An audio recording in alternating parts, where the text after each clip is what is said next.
You can force it. You can make it make sense. You could tell yourself it's the mature thing to do.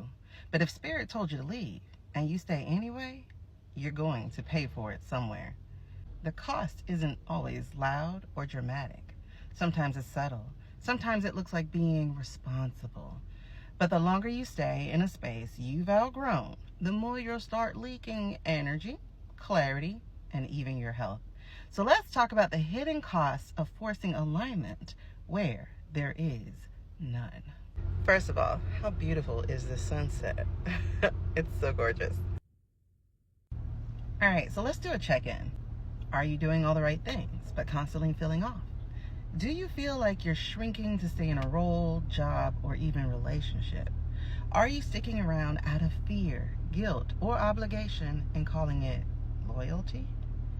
If you've been white-knuckling your way through misalignment, let's break down what is really costing you. Ready to get into the list? Number 1, you start sacrificing your peace to keep the position. Now, this could be a job, it could be a relationship, it could be your reputation, but you're silencing your spirit just to keep the seat. That constant compromise builds to resentment and burnout. Number 2, people start benefiting from your gifts, but you feel drained, not honored. You get emotionally and spiritually dehydrated. You're pouring, giving, showing up, but nothing's pouring back in. You lose joy, you lose presence, you stop dreaming, and you can't manifest through depletion. Number 3, your body starts carrying the burden and breaking down. Y'all, this one is personal for me. When I stayed in teaching past the time Spirit told me to leave, that's when health problems started. I'm talking migraines, high blood pressure, hives. And when I took a job I was never supposed to accept, within 2 months I had an ulcer and full-blown IBS. I could barely leave my neighborhood. So when you ignore the spiritual no, your body will start screaming it for you. Trust me, I know. Now listen, if this is hitting, share it with someone still trying to logic their way through mismanagement and misalignment. Excuse me. And if you're part of the circle we're building, go ahead and like, follow, and hit that bell. That way, this video gets to somebody who needs that reminder. A closed door isn't punishment, it's protection. Now let's get back into this list. Now, number 4, you keep needing breaks to recover from what you're supposed to love. You dread your Mondays, or whatever your version of start again is. And when this alignment is off, the transition from rest to work becomes painful.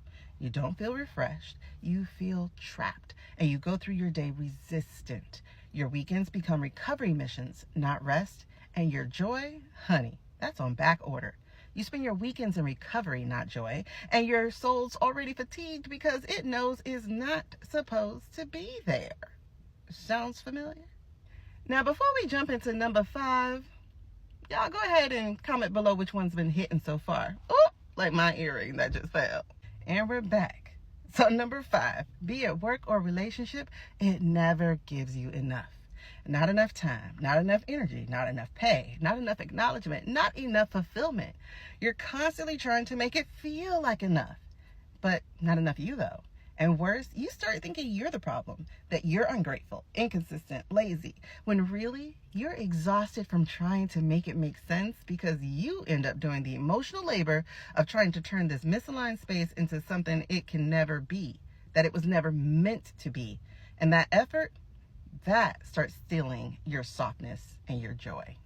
Ooh, y'all, number 6, you lose clarity and you're left with regret. Not because you didn't try hard enough, but because you spent so much of your sacred energy trying to fix what Spirit never told you to carry in the first place. And again, this isn't just about jobs. This is about any space where you stayed too long out of guilt, fear, or survival. Any place where you shrunk or split yourself to belong because that was the cost. So relationships, friend groups, roles, titles, all of it.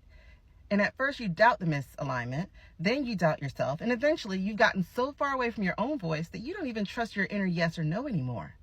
Y'all, I've been there, and I've stayed too long, and by the time I left, I was grieving, not just the time I lost, but the version of me I lost because I finally saw how much of my time, energy, health, and gifts were spent trying to hold together something that God already asked me to set down. You don't want that for you. And if you're feeling it, what you gonna do about it? Because if you do nothing about it, number 7 is your truth, where burnout becomes your baseline. You're tired all the time, mentally, emotionally, physically. But instead of seeing it as a red flag, you internalize it. You start saying, maybe I just need to push harder. Maybe I'm not doing enough. No, girl. You're not underachieving. You're out of alignment. And burnout is not a lifestyle. It is a warning. Misalignment, though, doesn't always scream. Sometimes it just exhausts you into silence. And at my 46 years of age, I feel very safe in saying this. You don't get bonus points for enduring what your spirit already said no to. You don't owe anyone any explanation for choosing peace. Staying too long doesn't make you faithful. It makes you fragmented. It makes you silent. It makes you doubt. It makes you sick. So, y'all let me know. If you've ever stayed in something until it started erasing you, drop a "been there" in the comments. And let's really name what kind of soul tax this really costs. Because I see you. And y'all, if you are finally ready to stop pushing what no longer fits, go grab the Spirit Reset. It's a free 5-day journaling journey that'll help you come back to clarity, back to center, back to you. You know where to find the link. So see you on the other side of God, gifts, and growth. Remember, lean into the Spirit.